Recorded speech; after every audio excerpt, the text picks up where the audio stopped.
इस वीडियो में आपका स्वागत है।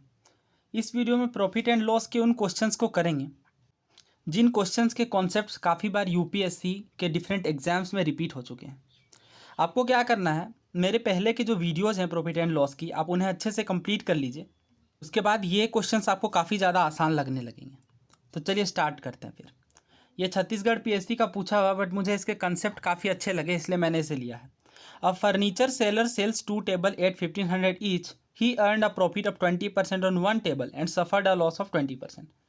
एक फर्नीचर सेलर ने 2 टेबल बेचे हैं 1500 रुपये दोनों में, बट एक पे उससे फ़ायदा हुआ है 20% का और दूसरे पे लॉस हुआ है। तो पूछा गया है कि ओवरऑल प्रॉफिट परसेंट कितना आया। देखिए यहाँ पे गौर कीजिए, आपको प्रॉफिट कितने रुपए में आया वो नहीं पूछा गया है, बल्कि प्रॉफिट परसेंट कितना आया वो पूछा गया है। अब अगर आपने मेरे प्रॉफिट एंड लॉस वाले पिछले वीडियो देखे होंगे तो एग्जैक्टली सेम पैटर्न का क्वेश्चन यूपीएससी में आपसे पूछा गया था कि जब दो सामान सेम कीमत पे बेचे जाते हैं, एक पे फायदा होता है दूसरे पे लॉस, तो ओवरऑल कितना फायदा या लॉस देखने को मिलता है। तो इस तरह के क्वेश्चन को करने के लिए आपको कुछ नहीं करना पड़ता है। उस टाइम पे तो मैंने एक फॉर्मूला बताया था कि हाँ P²/100 आप कर सकते हैं और हमेशा ये लॉस होता है, यानी कि P 20% का स्क्वायर यानी 400 बाय में 100, ये आपका 4% का लॉस आता, राइट। इसी मेथड से आपको इस क्वेश्चन को करना भी है, बट ये आता कहाँ से, थोड़ा उसे डिस्कस कर लेते हैं। देखिए होता क्या है, जब किसी चीज़ पे फ़ायदा हो और सेम चीज़ पे सेम परसेंटेज का लॉस हो तो हमेशा लॉस क्यों देखने को मिलता है, इस एग्जाम्पल से समझते हैं। तो एक कंडीशन अपने से इमेजिन कर लेते हैं। मान लीजिए दो चीज़ें बेची गई, सेलिंग प्राइस में लिख लेता हूँ, और दोनों को ही 120 में लेट सपोज बेचा गया है। दो सामान है ये, दोनों को 120 में बेचा गया। अब दोनों पे ही क्या हो रहा है, एक पे 20% का प्रॉफिट हुआ और दूसरे पे 20% का लॉस हुआ। तो आपको यहाँ पे कॉस्ट प्राइस पहले निकाल लेनी है दोनों सामान के। तो पहले वाला तो काफ़ी ईजी है, 100 का रहा होगा तभी तो 20% फ़ायदे पे वो 120 का बिका होगा। और इसे कैसे निकालेंगे, ये कितना रहा होगा 80%। 80% की जो वैल्यू है वो रही होगी 120। आपको 100% की बतानी है, तो इसे मैं कट कर लेता हूँ। ये कितनी टाइम्स जाएगा, अगर मैं इसे 4 से कट करूँ तो ये आएगा 20%, और इधर मैं 4 से कट करूँगा तो 30 टाइम्स। और 100% की वैल्यू कितनी आ गई 150। तो यहाँ पे मैं लिख लेता हूँ 150।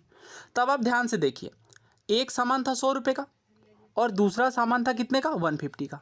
तो ओवरऑल आपको कितने पैसे लगे होंगे 250। बट आपने जब बेचा तो आपको कितने पैसे मिले 240। कितने का लॉस हुआ बताइए, कितने का लॉस हुआ 10 रुपये का। 10 रुपये का लॉस हुआ है, ध्यान रखिए 10% का नहीं। परसेंट में आप अगर आप कैलकुलेट करेंगे तो कितना आएगा, निकाल लीजिए 10 अपॉन कॉस्ट प्राइस कितना था हमारा 250। तो 10 अपॉन 250, और परसेंट में निकालने के लिए क्या करते हैं 100 से मल्टीप्लाई। 50 2 ज़ा 50 5 ज़ा 5 2 ज़ा, यहाँ पे आ गया ये 5 2 ज़ा, और 2 इंटू 2 कितना बना 4%। अब ये क्या आया, लॉस आया। क्यों, क्योंकि हमारी कॉस्ट प्राइस क्या थी, ज़्यादा थी लॉस सेलिंग प्राइस के मुकाबले। 4% का लॉस आया। क्या ये फॉर्मूला से सॉल्व होता, हाँ बिल्कुल होता। देखिए मैंने क्या कंडीशन मानी थी, 20% का फ़ायदा फिर 20% का लॉस। फॉर्मूला क्या होता है, तुरंत ही रिकॉल करने की कोशिश कीजिए। 20 का स्क्वायर यानी 400 अपॉन में 100 क्या होता, लॉस होता, यानी कितने का 4% का।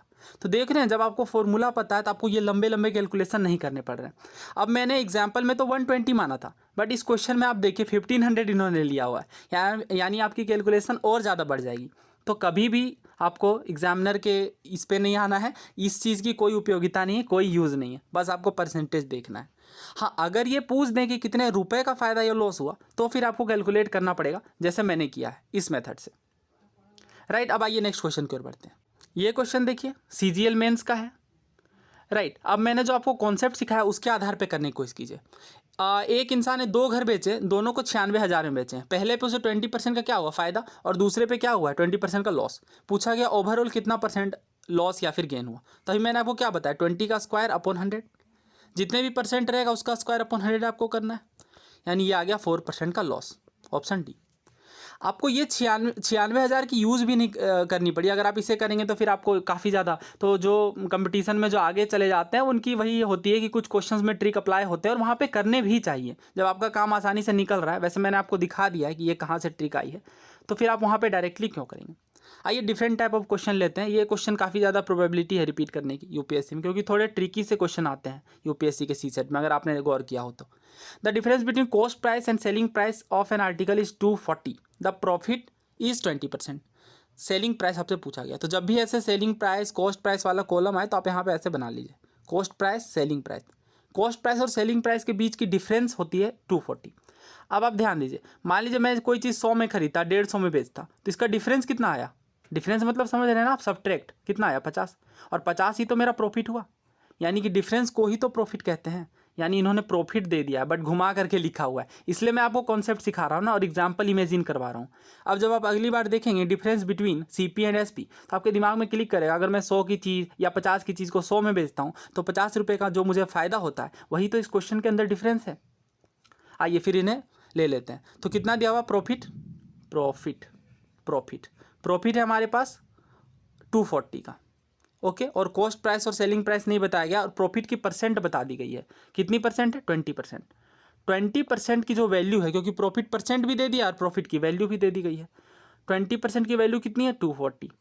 तो 100% की वैल्यू बताइए कितनी होगी? 20 इंटू 5 आपने किया है, तो इस साइड भी आप 5 कर दीजिए। 240 इंटू 5 कितना बनेगा? ये 1200। कैसे मैंने किया? याद कीजिए, मैंने जब आपको कैलकुलेशन की ट्रिक सिखाई है वहाँ पे आपको बताया है कि आप 5 का मल्टीप्लिकेशन कैसे करेंगे, वही चीज़ मैंने यहाँ पे अप्लाई किया। कैसे करने के लिए मैंने बताया था, आप एक जीरो पुट कीजिए और इसे हाफ कर दीजिए, सिंपल। ये कहाँ से आया? मैंने आपको बताया था कि 10/2 करना रहता है बस। तो आप 2400 का आधा तो मेंटली कर लेंगे, 1200। तो यानी 1200 रुपये क्या आई? कॉस्ट प्राइस या सेलिंग प्राइस? सोच करके बताइए। जब भी कोई परसेंटेज फ़ायदा या नुकसान होता है वो हमेशा कॉस्ट प्राइस पे होता है। पिछले लेक्चर में मैंने ये बात बार बार बताई है। आपको तो सेलिंग प्राइस पूछा गया था, कितने का फ़ायदा ले रहा है ये? 20% का। 20% कितना होता है? 1200 का। जोड़ लीजिए। नहीं जोड़ेंगे क्यों, हमने तो निकाला हुआ है ना ऑलरेडी, 240। तो 1200 में 240 जोड़ देंगे, 1440। कौन सा ऑप्शन है? Option A. इजी क्वेश्चन, हाँ थोड़ा कंसेप्चुअल क्वेश्चन, इसलिए मैंने इसे लिया है। थोड़े कंसेप्चुअल क्वेश्चन ही मैं ले रहा हूँ ताकि आपको चीज़ें अच्छे से सिखा सकूँ। अगर फिर भी आपके किसी क्वेश्चन में डाउट है तो आप मैसेज कर सकते हैं टेलीग्राम के अंदर। नेक्स्ट क्वेश्चन करिए। ये किसका है? एसएससी का ही है, लेटेस्ट क्वेश्चन है ये भी। Man loses 10% by selling an article for 7180, at what price should he sell it to gain 10%। 10% का नुकसान हुआ, यानी कितने में बेचा होगा? 10% का नुकसान हुआ होगा तो आप बोलेंगे 90% में, तभी तो उसे नुकसान हुआ है 10% का। अब 90% में बेचा, लेकिन बेचा कितना गया है? 7180 रुपये में। आपको क्या पूछा गया? 10% का फ़ायदा लेना है, यानी फिर कितने में बेचने की ज़रूरत पड़ेगी? 10% का फ़ायदा लेना है तो 110%, इसकी वैल्यू आपको बतानी है। आइए फिर कैलकुलेट करते हैं। आइए फिर इसका परसेंटेज निकाल लेते हैं। 10 से 10 कट गया, 9 से फिर इसे कट करेंगे। 9 7 जा 63, 9 8 जा 72, 9 7 जा 63। अब हमारे पास 88, 9 9 जा 81, फिर हमारे पास बच गया 7 ना, 70, 9 7 जा 63, 79.7 आया 1% की वैल्यू। 100 का अगर निकालेंगे तो लगभग आ जाएगी 7970। और फिर इसे हमें 100 की ना निकालनी है, हमें किसकी निकालनी है? हमें निकालनी है 110 की। तो 100 फिर हमने निकालने का कोई खास फ़ायदा हुआ नहीं, डायरेक्टली इसे 11 से मल्टीप्लाई कर देंगे तो कितना आएगा? 7। मैंने आपको 11 से मल्टीप्लाई करने के लिए सिखाया हुआ है, फिर से सिखा देता हूँ। 892 को आपको अगर 11 से करना है तो आप क्या करेंगे? सबसे पहले लास्ट का डिजिट लिखेंगे 2, फिर जो 2 डिजिट है उनका पेयर बना करके ऐड करेंगे, तो 9 और 2 कितना बनता है? 11। 11 का 1 और फिर हाथ में 1 आ गया। 9 और 8 कितने होते हैं? 17। 17 और 1 18। 18 का 8 फिर 1 आ गया कैरी, फिर 8 बचा, 8 और 1 9, 9812। तो यही इसका आंसर आएगा, लगभग 9800 के। ये 4 ऑप्शन इसमें गलत है, इसे आप इग्नोर करिए, आप बस कंसेप्ट सीखिए। 9800 के समथिंग हमारा आंसर आ गया। अब ये क्वेश्चन मैंने क्यों लिया? क्योंकि बहुत बार क्या होता है ना, वो कहते हैं कि अगर आपने किसी चीज़ को बेचा तो 30% का लॉस हुआ। अब बताइए, अगर आपको 20% उससे कमाने हैं तो आप कितने में बेचेंगे? तो आप डायरेक्टली लिख लीजिए कि हाँ 70%। मान लीजिए मैं क्वेश्चन ले लेता हूँ खुद से। मान लीजिए मैंने ले लिया कि हाँ 70% की जो वैल्यू है, मतलब 30% के लॉस लगने पे उस चीज़ को बेचा है 140 पे। तो बताइए कि 20% का बेनिफिट लेने के लिए कितने में बेचेंगे? तो आप सेम प्रोसेस अप्लाई करेंगे। सबसे पहले क्या आप कैलकुलेट करेंगे? 10 से 10 कट गया 7, 1% की वैल्यू 2 आ गई। बट हमें तो 100% चाहिए या 120 चाहिए। 120 चाहिए तो डायरेक्टली 120 से मल्टीप्लाई कर दीजिए। 120 इंटू 2 कितना होता है? 240। यही है इसका आंसर। सो आई होप आपको कुछ नए कॉन्सेप्ट सीखने को मिल रहे होंगे। That's all for this video. अगर आपको पूरी परसेंटेज और प्रॉफिट एंड लॉस ये दोनों कॉन्सेप्ट्स अच्छे से सीखने हैं तो आप डिस्क्रिप्शन से वीडियो देख लीजिए, मैं वहाँ पे लिंक प्रोवाइड कर दूंगा। और पूरी सीसेट की कॉम्प्रिहेंसिव सीरीज़ में लेकर के आ रहा हूँ, तो आप उन्हें भी ज़रूर देखिए, इससे आपको काफ़ी ज़्यादा हेल्प मिलेगी। Thank you so much. Please subscribe अगर आप नए हैं चैनल पर तो।